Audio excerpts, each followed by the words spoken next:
Hi, today we're going to talk about Google GBoard for iPad. So Google Keyboard is a different type of keyboard that you can use on the iPads. What it does is it allows for students to slide their fingers through letters to create words rather than typing each one individually. It speeds up word output for most students, for most people actually, and it gives students a more powerful keyboarding experience, especially if they're a little slow for spelling. So it helps with fluidity. This also helps students with that fine motor difficulty be able to put words together a little bit faster as well. Another cool feature about the Gboard that is different from the regular Apple keyboard is that students can do Google searches from within the keyboard itself. It makes it a lot easier for them to stay in the app that they're in to get information. They're able to search for web information, for videos, and for pictures.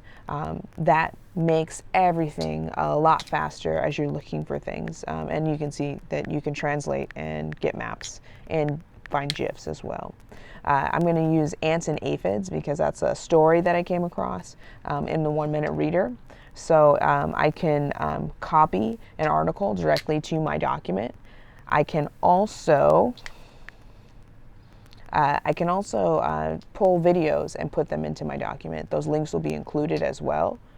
Let's see if I can get that done. Ants and aphids, here's my search. I can add this YouTube video to my document. And let's say that I want to add a picture to demonstrate the topic I'm writing, or that's going to further improve the quality of my text that I'm creating. Let's see if I can add a picture. So I'm going to continue with my ants and aphids search. I'm going to switch it over to the picture icon. And look, I have all these pictures to choose from. And they are all free for me to use, and they all are within the Creative Commons, so you don't have to worry about plagiarism or not crediting authors. So there it is, my ants and aphids. To activate the keyboard, simply push the globe button on the bottom left of your screen. Now I'm in the Google Keyboard option and I can do whatever I need to do. So that's my quick demonstration. This is the GBoard app. It could be of some use to you in your classroom. I'm sure you can find a way to make it work. Remember, the goal of all of these tools are to help students be able to access the content you're trying to get to them.